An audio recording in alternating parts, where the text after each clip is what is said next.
broadcast is now starting. All attendees are in listen-only mode. Hello, everyone. This is Elisa Baum, and I'm Grid Gain Systems Director of Product Marketing.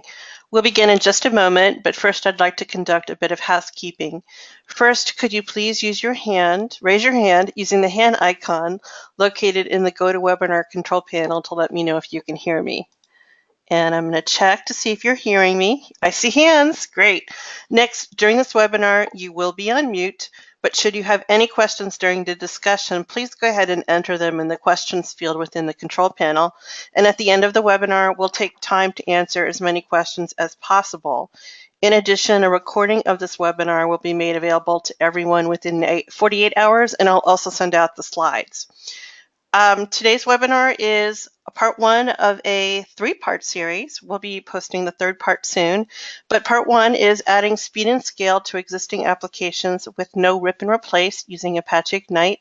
It's being presented today by Dennis Magda. He's Grid Gain Systems Director of Product Management, as well as Apache Ignite PMC Chair. And heading up the question section at the end, we'll be joined by Rob Meyer. He's Grid Gain Systems Senior Director of Outbound Product Management, and we'll meet up with him later. So with that said, I'd like to turn the floor over to Dennis, and you have the floor. Hello, Elisa. Hello, everyone. Thanks for the introduction. But actually, we've just had a conversation with Rob and decided to make a final last-minute change and let him to start this conversation. So Rob, why don't you take the mic and introduce this talk to the audience? Perfect. So hello, everyone. I'm Rob Meyer. Back a few months ago, one question that was coming up, a lot of related questions that were coming up is, how do I adopt in-memory computing, and what are the best practices around the people, the processes, the technologies that are needed to be successful? So we kicked off a series. What we were seeing was that there was a pattern to what people were doing when they were being successful and how they were adopting it. And that's what we wanted to start with part one of this three-part series around adding speed and scale to existing applications using Ignite or the commercially available version, Grid Gain. So if you go to the next slide, what we thought we'd do is first go through, when do you need to add speed and scale? Why bring in memory computing technology? Go through the different types of technologies and the modes. Then go through in detail how people add an in-memory data grid to add that speed and scale to existing applications. Dennis is going to go through a demo, and then we'll have a little bit of a conversation about the next steps after part one, after stage one, and answer your questions. So we're going to save the hardest questions, of course, for Dennis, so please come up with some doozies. If you go to the next slide.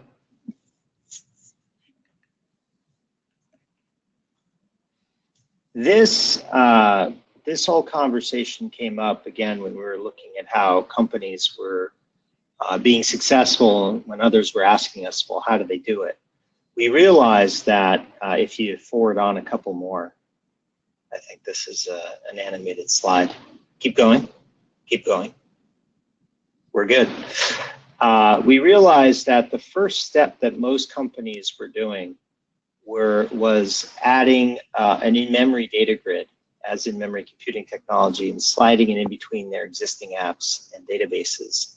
A lot of customer-facing apps and apps handling any kind of big data or transactions that were being automated, they were falling down. They just couldn't handle the speed and scale that was being thrown at them. This kind of growth was not expected. People weren't expecting to have to ingest such high volumes of data. And also, they really weren't thinking about the impact of digital business and how everybody got used to an experience from an Amazon, for example, and applying that to most businesses.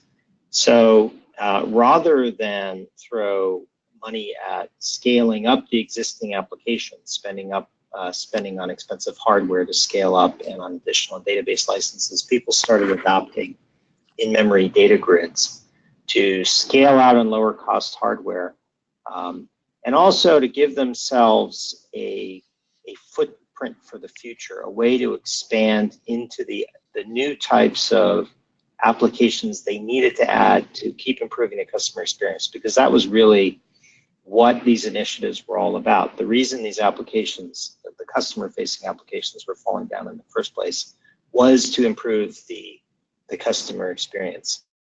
So these companies started with adding speed and scale to their existing apps, and then from there they'd go off in one of two directions. They'd either start adding analytics to figure out what's going on with a customer at any given point, or they might add more applications around streaming or ingesting new types of data, or even doing machine and deep learning. Or they do both at the same time. But with that, let's get started with talking about step one. Before you even get to all of this, this hybrid transactional analytical processing or machine and deep learning, let's just talk about how do you actually add speed and scale to these existing applications. And with that, I'm going to pass it over to Dennis. Okay, thanks, Rob. Thanks for the introduction. So now, guys, I hope we all understand the purpose of these webinars, or the series of those webinars that were perfectly well outlined by Rob. And as it was mentioned, let's take a look at the very beginning, specifically how we scale out, how we accelerate our existing applications, because we want to know what is the demand for technologies and products such as Ignite, because the demand is here. And the reason is pretty simple. If we take a look at this slide, looking at it from the left to the right, we can have our application that was probably developed, let's say, some time ago. It could be developed 2 years ago, 5 years ago, it doesn't matter. Initially, our business requirements were pretty straightforward. We were required to process, let's say, thousands of transactions or operations per second. It was perfectly well enough to deploy some relational database and make that database our central storage engine, and everything went well. But as you know, nothing is constant. Everything is dynamic, including all our business requirements, our business needs that actually influence our applications and our IT infrastructure. And as you see in the middle, our application, as soon as our business requirements evolve, our applications have to keep up with the changes. And technically, what it means is that our initial solution that was based on a relational database will be growing. The database will become fatter. Much more data has to be stored there. Our business application might have already been scaled, meaning that now it has to fulfill more operations, not thousands, but hundreds of thousands of operations, which means that we put much more pressure on the networking channels. And then over the time, we live in the digital era, and everything goes in the internet. Every aspect of our life is being digitalized. And this is why over the time we can come to the situation when our application now has to store massive amount of data, simply because presently our business application has much more customers, has much more operations, and has to process much more data at a given point of time. And as a result, we can end up having a massive and hard to manage database that can now occupy a lot of our resources and budget. And moreover, our network can be saturated because now our applications has to perform not just hundreds of thousands, but probably millions of operations. And this all requires us to think over whether our existing infrastructure, our architecture meets the requirements of the modern world, of the modern business needs. And technically, if to take this example, it shows that our solution that was probably developed several years ago can fall apart these days because of much more data that has to be stored in a database and bigger workloads that has to be supported by our applications and much more operations that are going on between our applications and database. So overall, if to define two major problems that exist today, the first one is performance related. With the architecture you can see on the right, the first problem is that with that big database is that usually with that database you have to go to disk and you're going to feed limitations of your hard drives. Disk I/O is expensive. We all know about that. And the only way you accelerate your disk I/O is that you move some data in memory, you purchase more expensive but faster SSD drives, or you are inventing some other solution. But anyway, you are stuck to your original database, and that database is getting bigger and bigger. The other problem that is performance related is the network. As you see on this slide, a lot of pressure is put on that network. Much more queries are going back and forth between your applications and the database. And finally, it can lead to a situation when even if you address all the performance issues at the database level, for instance, by switching to a more powerful hardware, you still need to consider your networking layer, reconsider your networking layer. You need to think of what I need to do to improve the performance at the networking layer, to avoid the bottlenecks that can happen there. So those are two major performance-related issues companies come across these days with the solutions that were developed several years ago and now getting more workloads into their deployments. The other issue is the scalability one. With the architecture on this slide, you will hit the wall sooner or later. It doesn't matter. Even if your company has a huge budget and you can afford switching to powerful hardware or even to mainframes, it's not it's not a viable solution. It's not a long-term solution, because even though vertical scalability is pretty expensive, you will hit the wall because there is always a limitation in a sort of the things that at some point of time you will not be able to find hardware you have to switch to support your current workloads, because probably that hardware doesn't exist in the market. This also can happen. And the solution of Ignite, what Ignite gives to you, how Ignite addresses these problems, is pretty straightforward.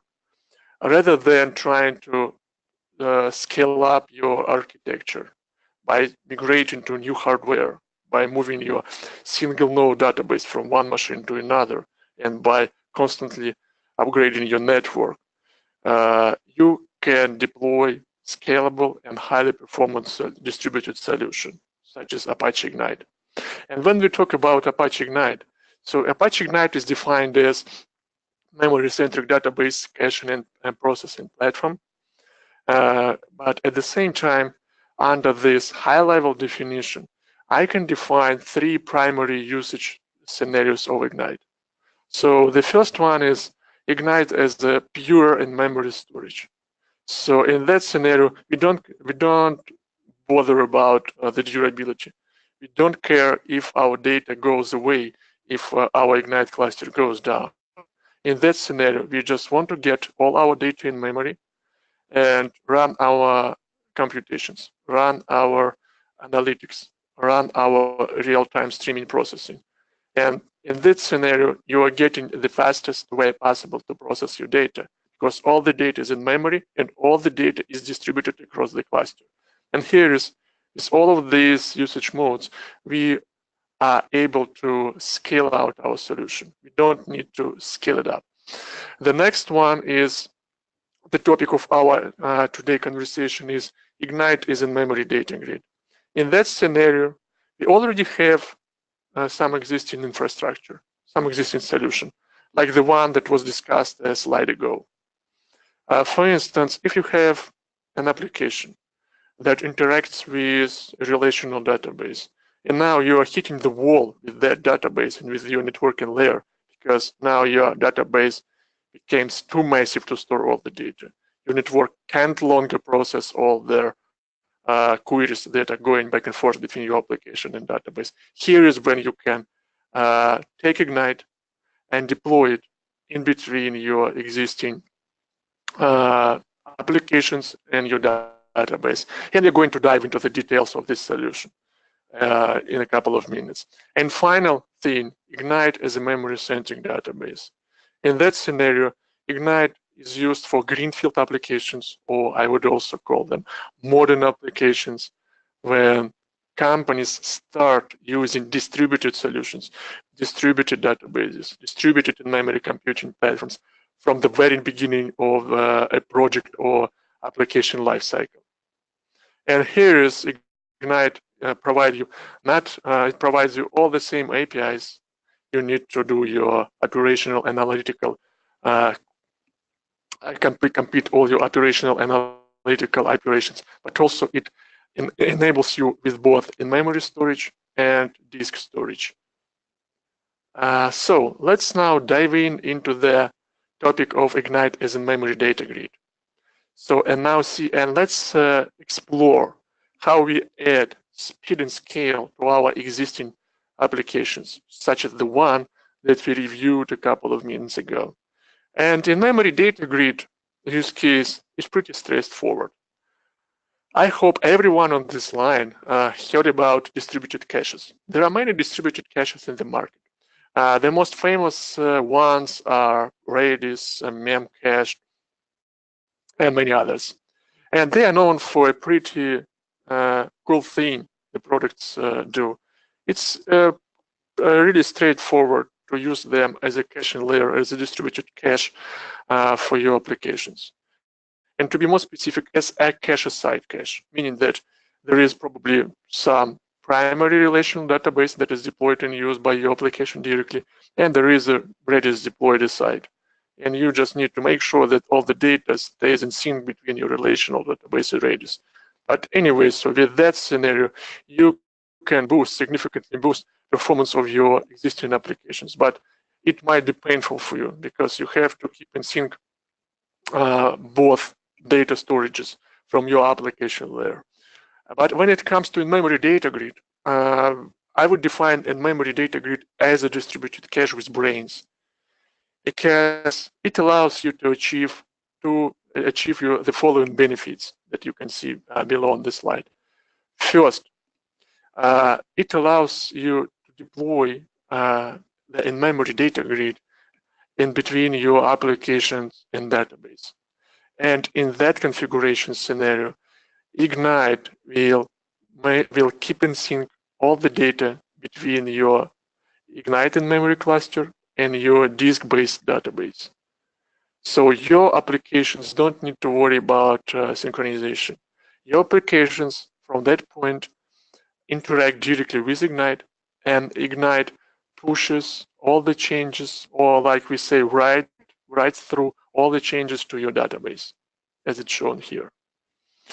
And what you get in addition with that configuration is that this solution allows you to boost and speed up your read operations. Because just glance at this picture. Now your applications are going to work directly with Ignite cluster, meaning that all the reads, all the read operations can be distributed across the cluster machines. Now, whenever you need to, all your read workloads do not go to your database directly. Everything is fulfilled at the in-memory data grid layer. However, when it comes to the write operation, writes still goes to the database after an update is applied on Ignite layer. But anyway, That's another topic. How we can accelerate writes with Apache Ignite is a topic of our second webinar that is planned for the nearest future.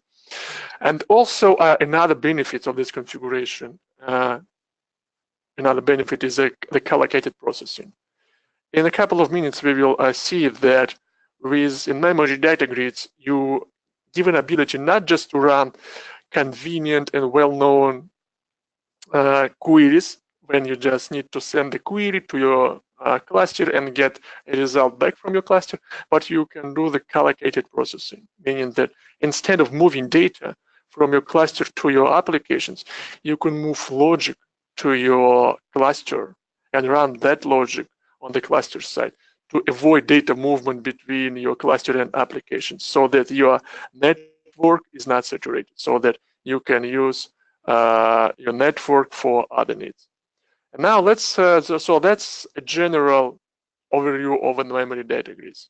And so basically it applies not only to Ignite, but it can also apply to other in-memory data grid products that are available in the market.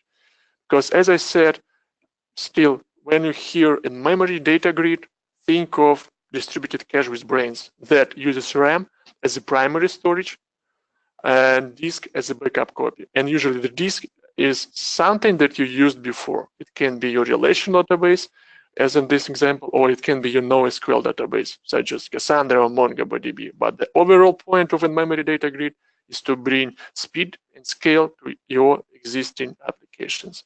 However, when it comes to Apache Ignite, Ignite is not just an ordinary in-memory data grid. Usually in-memory data grids provide us with so-called key value APIs, meaning that whenever you want, usually an architecture of in-memory data grids is represented as a distributed hash map or as a distributed hash table. And in that situation, you have to use key value APIs to update or to read data from your cluster. But Ignite went beyond those capabilities. And since we know that Ignite provides SQL and transactions, you can do both with your in-memory data grid solution. For instance, if you used your initial relational database-backed solution for different operational and transactional workloads, you can still run transactions with Ignite. You can you can move money with Ignite without any concerns. Also, if you highly depended on SQL, that it's not an issue for Ignite. And today I'll show you a quick demo that points out how it's easy usually might be to migrate from your PostgreSQL application to Ignite application just by swapping the JDBC drivers. And also, what else here is, if to summarize, is that,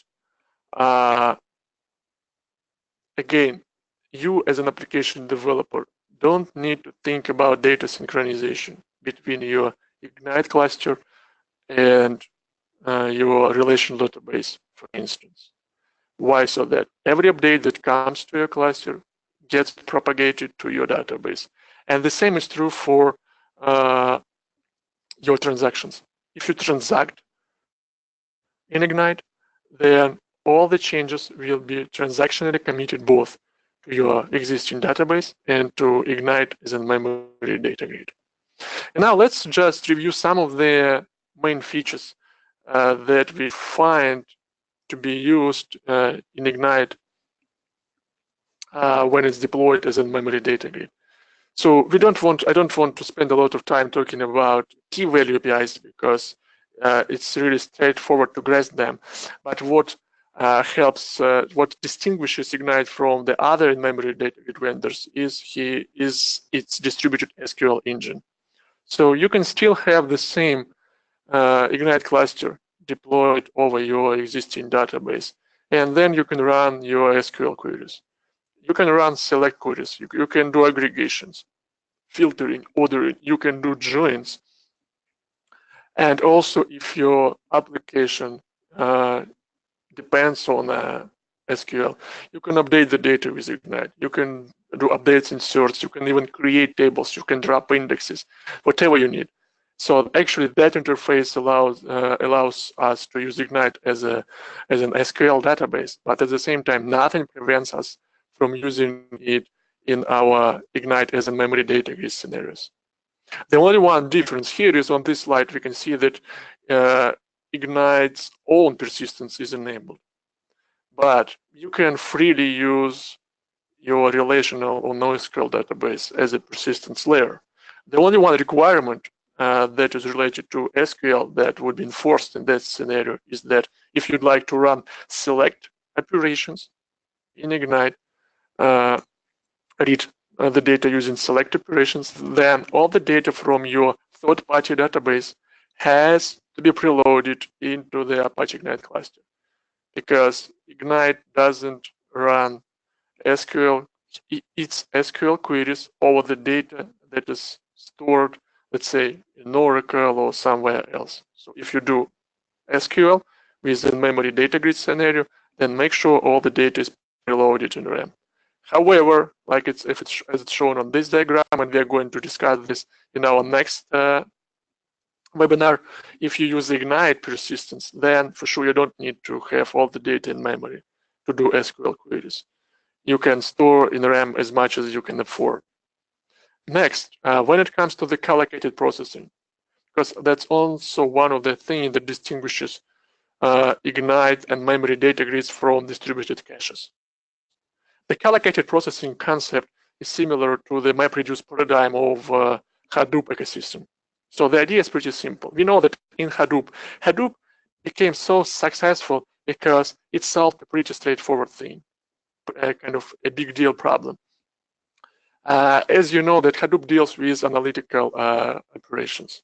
And it was not reasonable and it was not possible to do analytics by moving data from a storage to your database. And Hadoop solved this problem by storing all the data in a distributed way across a cluster of HDFS nodes, and then providing you with a MapReduce framework that allows you to write computations and distribute those computations across your HDFS nodes to avoid data movement between your applications and your Hadoop cluster. And the same logic is applied and implemented in memory data grids, but it's implemented for the fast data scenarios, for operational workloads, for high for HTAP workloads, and for analytical workloads. So as you see on this slide, we do the same. There is a computation.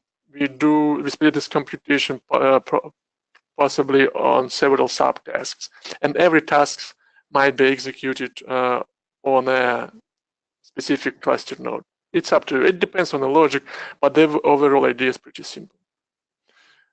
And also the collocated processing and computation is concept is applied in many components of Ignite. For instance, how Ignite does collocated joins. And the answer is pretty simple. With Ignite, there was a rumor, like a long time ago, there was a rumor, and that was heated by NoSQL databases, who said that actually it's not reasonable to support SQL for distributed databases because SQL is expensive when it comes to the distributed world. But modern SQL databases disapprove that statement. Now you can see good distributed databases such as Google Spanner, CockroachDB, NoSQL that give you a way to run distributed SQL efficiently and apply those databases in high-performance applications where classic databases come short. And why all those SQL databases succeed nowadays? The answer is pretty simple. They found a way how to store data efficiently across the cluster. And Ignite does the same. On this slide, you can see that we have two different data sets. We have countries and we have cities of these countries. And what you can do with Ignite is to store related data close to each other on the same cluster machine. For instance, here we can see that the first Ignite node stores all the Canadian cities on the same node where the Canada record is located. And the same is true for the Indian cities. They are located on the second node where the record of India is put by our application initially. And technically, you do this in Ignite by the usage of so-called affinity collocation concept, which is a part of the overall collocated processing story. The affinity collocation gives you just a way to define primary and foreign keys in a special way in Ignite, to put it in SQL terms. And after that, Ignite will automatically make sure that all the, for instance, cities that are located in the boundaries of a special country will be stored on a single cluster machine. And after that, we can run an SQL query like the one on this slide efficiently. Here is what we try to do. We'd like to get a number of cities in countries such as Canada and India. And here is, as you can see, this query will be executed on these two nodes of the local data set. There would be no any data movement between the cluster nodes. And once every node executes its part of the query, you will get a final result set back. This is how it's simple. But at the same time, sometimes it's not possible to collocate all the data. Let's imagine that by some reason we could not collocate cities with their countries, but we know that practically we can do this practically all the time. But let's imagine that we couldn't do this for the sake of this example. And we can come up with a situation when some of the Canadian cities are stored, all the Canadian cities and Indian cities are stored cluster-wide, so they're not collocated, which would lead to the situation when you run the same query, you can get data movement over the network between your cluster nodes, so that every cluster node can complete its part of the initial query. And these non-collocated joins, they are less performant than the previous one for sure. But that's a good example of a situation why it's so important to collocate the data if you deal with distributed applications, distributed databases such as Ignite, Google Spanner, or many others. And whenever you use Ignite as a memory data grid, you also apply the same logic. Collocate the data to get the most efficient SQL queries. If by some reason you cannot do that, then still you can run so-called non-collocated joins that will return you correct and final result set, but they will be executing longer. Also, what's important to know when we upgrade and accelerate our existing application is that if our existing applications use transactions a lot, that would not be a big deal with Ignite if you choose Ignite as a memory data grid.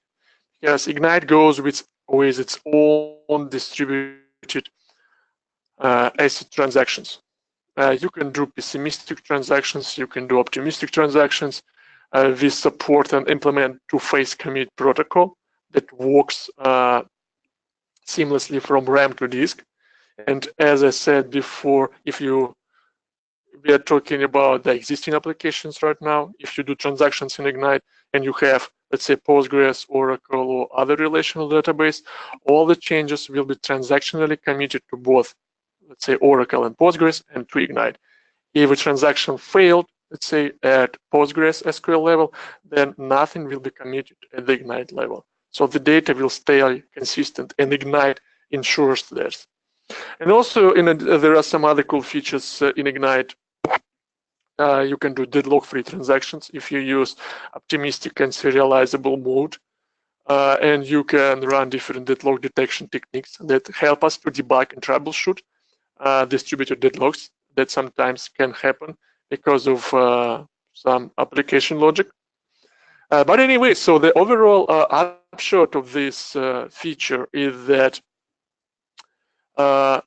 even if you from a financial industry, and you move money, you store account data, you do transactions, you can trust Ignite, because Ignite is a memory data grid, is deployed above a variety of different relational databases, and it can transact.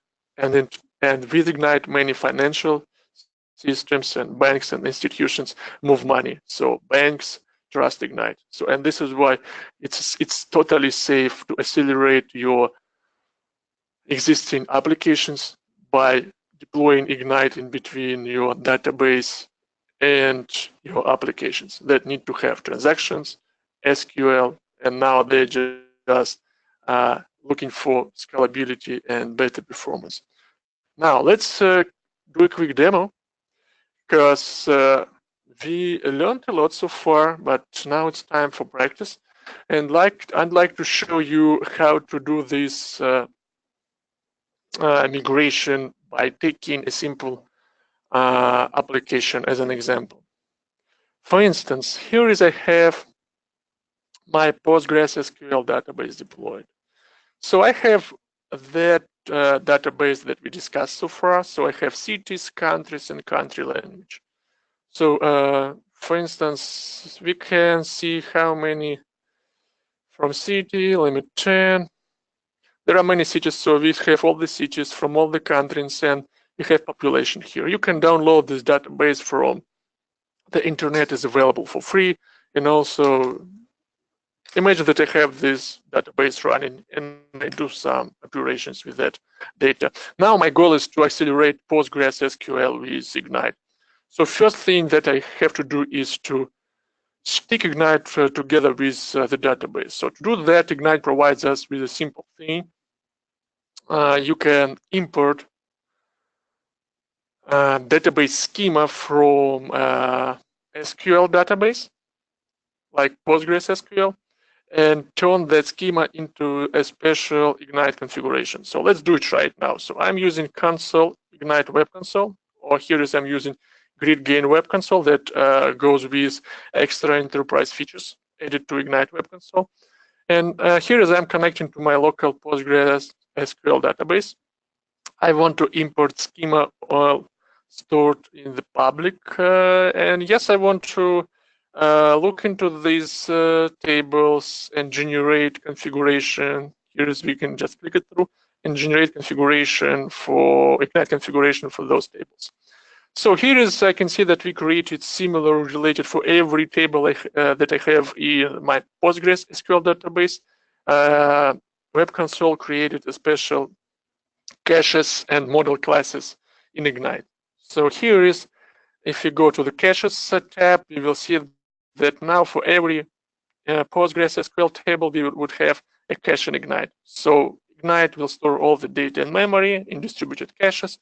And whenever it comes to updates or reads, all the data will be read from caches. When you update a cache, Ignite will ensure that every update goes back to PostgreSQL database. So finally, we can even download this project, sample project that was generated for us by Ignite. It's located here. Actually, I for sure did my homework and prepared that project a little bit earlier. So it's the same. It's stored here. Let me open my IntelliJ IDE environment. So let's start a couple of server nodes. Now I'm starting my first cluster. Everything is running on my local laptop, which tremendously simplifies the development time. So developers don't need to deploy anything on the cloud or require IT folks to give them some infrastructure server machines. You can do all your coding on the local laptop initially, and then when you want to test performance or scalability, you can go to the cloud or require your guys to give some data, some hardware. So I have my 2 server nodes started. And now, so actually at this configuration, Ignite already knows about PostgreSQL. How does it know about it? So if we go to this configuration file, let me look it up. here is, you will see that information. So we know everything about SQL. Ignite knows about Postgres SQL. And I also gave Ignite information how to connect to my Postgres SQL database. So the next thing I need to do after that, I want to preload data from my Postgres SQL database to Ignite. And to do that, there is another template that was generated by Web Console for me. Here is, I'm connecting to my cluster, Ignite cluster, using client node application, and I'm triggering data preloading for city caches, country caches, and country language caches. All the data will be preloaded, just to remind you, from these 3 tables that we have in Postgres SQL database. So the preloading part is over. Now let's quickly go to the monitoring tab to ensure that actually our caches are not empty. Okay, we have 2 local nodes, 3 caches, and there is some data inside of the caches. So actually, we could successfully, it means that Ignite could successfully connect to Postgres SQL and preload the data. Now, what can we do next, guys? So now, since all the data is stored in Ignite, we can run queries. You can use key value operations. You can run transactions. You can do whatever you like. So now you have that configuration when you deployed Ignite as a memory data grid in between your applications and your relational database. Now I want to, but for instance, I want still to use SQL queries, and you can do this. So Ignite. These are some queries that we can execute over Ignite. So now everything is located in Ignite, and I run these queries over that data. So for instance, this query returns the most populated countries in the world. And the next one uses joins. So if you run it, you would see that query answers on the question, what are the top populated cities in countries such as United States, Russia, and China. So Shanghai, most populated, Moscow, then we have Moscow and New York. And what's else interesting is how we update the data. So for sure, it's clear. Now with this configuration, with having all the data in a distributed Ignite cluster, we can boost our read operations. The more Ignite clusters nodes we have, the more data we can store, and the better would be our performance, because we can scale out both our workloads and data storage. But also we want to have the durability. So we still know that the data is persisted in Postgres SQL. And let's try to update some record in Ignite. So this query actually goes ahead and updates some data stored in Ignite, some city. But also we want to be sure that all the changes gets reflected at Postgres SQL level. So first, let's find out what is the city. So it's some city called Bukhara, located in Uzbekistan, and that's the current population of the city. So let's try to ensure that we have the same data in our Postgres SQL cluster. So I'm copying the same query, and I see that the population is totally the same, right? Now, let's go ahead and update this population. By some reason, probably people moved out somewhere else, and now instead of 237,000 people, there would be only 5,000 people living in that city. So we see that now all the data, the population has been changed at Ignite level, but also Ignite propagated all the changes to Postgres SQL. Let's check it out. Yeah, we can see that. This is how the write-through works. So this is how you just go ahead, deploy Ignite, use your SQL queries, and you don't need to worry that the data will be out of sync between your Ignite cluster and your third-party database. And finally, the other piece of code. For instance, let's imagine that we had some simple Postgres SQL application, like this one. Here is, I'm connecting to my Postgres SQL database directly, and running the same queries like the most populated city, the top 3 inhabited cities in Russia, United States, and China, and doing some reads and updates, nothing, and just using Postgres, SQL, or GDBC driver. That's what I'm using. So that's the simplest Java application possible. So let's make sure that the application works. Yeah, we can do that. But now we know that we switched a part of our applications and infrastructure to Ignite. So now we use Ignite as our primary storage, and we don't want to interact with Postgres SQL directly. Ignite will make sure that all the data gets updated in Postgres SQL. So it means that we need to update our existing applications. With this application, the update is really straightforward. We just need to change GDBC driver from Postgres 1 to Ignite, connect to our Ignite cluster, and run the same queries. So that's the only thing I changed. I haven't touched any SQL queries. So let's check it out that everything works as expected. Okay, we did the same. So this is what we did. But in reality, technically, this is how it might be simple. If you upgrade in your applications, SQL-based applications from, let's say, relational database to Ignite, then you need to, sometimes you just need to switch your GDBC drivers, so RDBMS drivers. But in most of the scenarios, you also have to care about affinity collocation. You need to collocate your data. Just recall that slide I showed you where we had cities and countries collocated on the single node. Once you do that, and it's pretty straightforward to do in your configuration, you will get performant SQL queries with joins.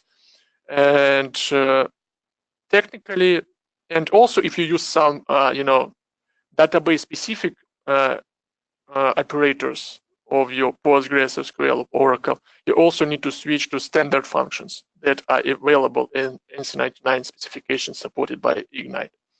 So actually, that's it. That's the demo. This is how I guess it took me 10 minutes to show you how you can deploy in memory Ignite as a memory data grid above your existing database and switch your simplest Java application from Postgres SQL to Ignite. So this is actually how it's simple to start accelerating your database with Ignite. Then for sure you can dive and tune your Ignite cluster to get all the best from your memory deployment. So that's it. And I think it's not that hard. And I would give you a chance to review more materials and information on Ignite as a memory data grid, how you can accelerate your existing application, and what's expected. What can you learn about in our second part of this series? We are going to talk how we can move further. So acceleration of an existing application might be the first step in your roadmap. Next, you can think of going forward and applying the other benefits and technological solutions of Ignite and modern memory computing platforms and databases. So first, we are going to dive into the details of collocated processing that was touched today, mostly related to SQL. Also, we are going to see how to do real-time streaming and train machine learning models and execute them in Ignite cluster. That would allow us to do fraud detection and advanced analytics. And also, we showed with and discussed that it's possible to accelerate read operations of your existing applications with Ignite as a memory data grid. But next, we want to boost not only reads, but we want to get our write operations faster. And it's not possible with in-memory data grid deployment. If you want to accelerate writes, you need to replace your existing database, such as relational database, with a distributed disk storage. And Ignite has its own Ignite native persistence that accelerates your write operations, stores data in a distributed fashion across your cluster machines. And next, it allows you to scale your cluster beyond RAM capacity meaning that with a memory data grid, especially if you want to do SQL, you have to store all the data in RAM.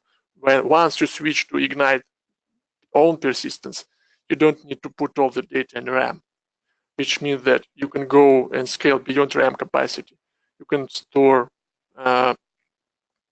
terabytes and petabytes of data, not trying to keep all of them in RAM. And finally, with Ignite native persistence, you need to do the instantaneous rest. You can do instantaneous restarts. And with Ignite as a memory data grid, as you remember during my demo, I had to preload data from Postgres SQL database. And this is what usually you do if you use any other in-memory data grid solution, which means that if your whole Ignite cluster or other in-memory data grid cluster goes down, you need to reload all the data from your relational database back to your cluster. With Ignite as a memory-centric database, you don't need to do that because all the data is stored already in Ignite at the persistence level. And once your cluster is reconnected, you can start working with this data. So sign up for the second webinar. Join us, and we are going to dive into that topic in more details. And now I'd like to hand over the mic back to Rob, who can tell us more about the resources. Yeah, so if you want to see more webinars like this, access some other how-tos, there's a resource center where you can search for anything you want. So it could be anything about Apache Ignite or anything that's been done on the commercial version of Ignite, which is GridGain. So feel free to go to the website at the top. You can just search for resources GridGain, and you should come to this page. You then type whatever you want and go searching away. At this point, we have dozens of webinars on different topics around Ignite, around GridGain, and there are also a lot of sessions that have been given by customers who've been using Ignite or GridGain from the In-Memory Computing Summit and some other places. So feel free to search away. I should mention there are also two forums on Ignite. There's the forum, and you can go to ignite.apache.org and find both forums at the top nav at the top of the page. So with that, let's go to some questions. And there are some interesting ones here. So I will do it in no particular order. The first question is, so the same PostgreSQL that use city as a table, but in general, the same PostgreSQL now understands city as a cache. How does that actually work? How does the application see Ignite as being anything different from the database? So here is like your applications technically don't need to know about the way how Ignite is hooked together with Postgres database. So Ignite has a special configuration. Let me show you that configuration. So if you go back to that project that was generated by Web Console, while I was importing schema from my Postgres SQL, here is the Web Console generated that configuration file. And here is in the city cache, for instance, configuration, I have a special bean called cache store factory.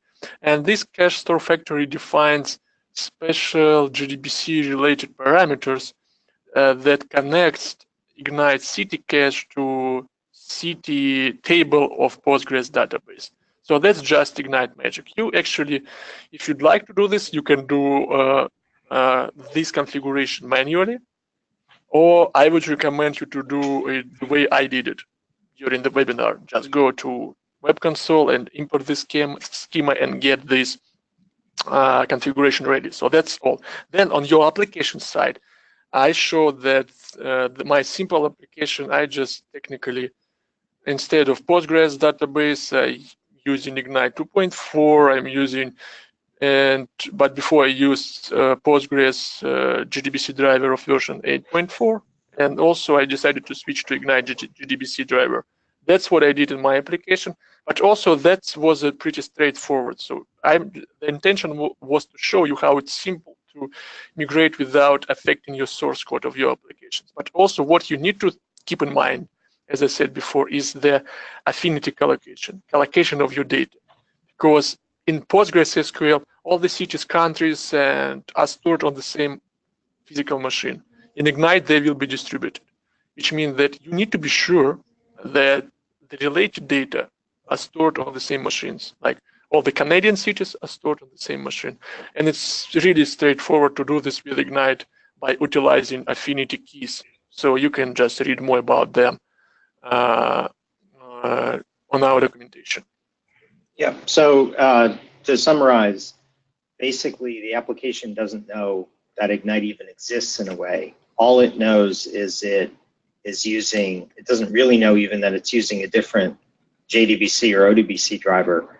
It's just sending the SQL down and getting a response back, and Ignite is acting exactly the same way the database would. Under the covers, Ignite has imported the schema definition from Postgres and set up the schema within Ignite in its own special way. When any read happens, it just goes to Ignite. It never even has to go to Postgres. When writes happen, it passes the transaction down to Postgres, commits, and upon commit, commits to Ignite.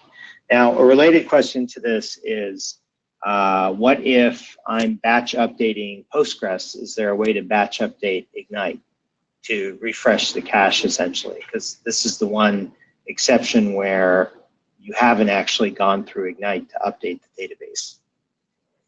So in this configuration, technically when you use Ignite as a memory data grid, is assumed, as it's shown on this slide, that Ignite becomes your primary storage, that all the updates go through Ignite, and Ignite updates your, let's say, Postgres database afterwards.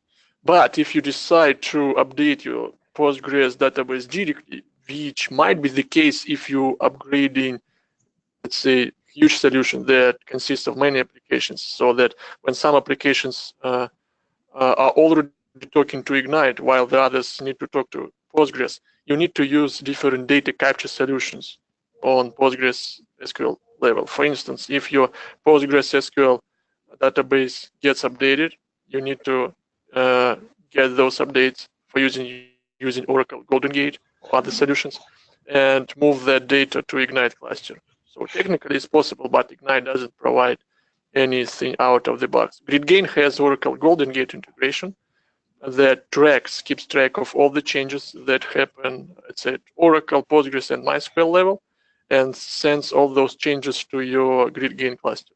But for Ignite, you need to look for another solution. Yeah, but even if it crashes and you need to refresh the cache, there are mechanisms for refreshing the cache. If everything crashes, I think you just need to preload the data from the current data from your database into your Ignite cluster, and that can be done programmatically, as it was shown here. You just need to use special Ignite APIs to preload all the current data from your database to Ignite after the crash or full restart. So you could probably just do a full refresh. Yeah. You could use that approach. If I start a cluster with persistence enabled and one of the nodes goes down, does it mean that the data from this node is unreachable to the node reconnected to the cluster? This is a good use case. Are you talking about Ignite persistence? I'm talking about Ignite persistence, yeah. Yeah, so we are going to discover Ignite persistence in details, but if to give you some insights, here as we have on this slide we have Ignite persistence enabled, and as Rob asked, if one of the nodes goes down, nothing actually happens. You have some data replicated, right? Usually, even with Ignite persistence, you have a backup copy of your data on other cluster nodes. So if this node goes down, it still means that there is still some data that was there, but stored on the other nodes. So your applications can operate without any downtime. If this node is going back after the recovery, it will get. It's not going to use. It's going to update its data on disk. There are special mechanics implemented in Ignite that checkups where is the stale data and how to update that stale data. Yep. Okay. I have a related question to this. I'm going to preface it with, we've kind of prefaced it with some of the previous answers. Someone asked about, do you have benchmarks of Ignite versus Redis or GridGain versus Redis? And I'm going to preface it with, well, the products are different. So in a way, the question is more, how are they different and what's the impact on performance and scalability? Yeah, so here is as I said, why Ignite community and why GridGain as a company is not that interested in benchmarking Redis against GridGain and Ignite is because I don't think that we are used for the same problems, to solve the same problems. As we see, Ignite and GridGain are mostly used as memory data grid. It is much more sophisticated solution that a distributed cache, which is Redis. And technically, with Redis as a distributed cache, you have to worry about data synchronization between, you would have to worry about your data synchronization between Redis cluster and PostgreSQL database. With Ignite, you don't need to care about that. Ignite does this for you. And that's where Ignite and many other in-memory data grids are applied. And this is where Redis comes short. And this is probably why we are not that interested in running benchmarks. But we would be interested to see if someone else does them. Yeah, there's a detailed white paper on Redis compared to Ignite and GridGain, and also a feature comparison that really drills into the details. Basically, Redis sits on the side of an app. It doesn't sit in between the app and the database, and so that means you have to synchronize, you have to manage all the data in Redis, whereas something like Ignite or GridGain as an in-memory data grid automatically manages the data. It is the most up-to-date copy. And Redis doesn't support SQL either, so you have to rewrite your app to use Redis. You don't have to do that, as you saw here, with an existing SQL-based app. So there's several differences, but the feature comparison, if you just search for GridGain Redis, even on Google, or you search for GridGain Redis on gridgain.com, you'll find some of the more detailed comparisons. One final question about this, about the example. Is the example available on GitHub? Yeah, I think so. Are you talking with this one example? I mean, test cluster project. It was generated by Web Console. Yeah. So you can do the same. This one, you just need to go ahead, connect to your database, and to just take any database you like and do the same. But this one is just I'm not sure that this one is on GitHub. It just shows how, to switch the drivers. But if someone needs it, I can load it to GitHub. Just send me a message. I'll be able to do that. Yeah, I think we can probably send the person some specific links as well. Yeah, but there is actually nothing special in this example. That just simple Java application that uses Postgres initially and then switches to Ignite. What's more interesting, how you import schema from your relational database and get this project generated for you by Web Console, and that can be done automatically. You can get it generated by connecting to your database. So just go ahead to Web Console and try it out. You can go to console@gridgain.com, which deploys GridGain Web Console that encompasses Ignite Web Console features plus GridGain features, and you can use it for free on this site.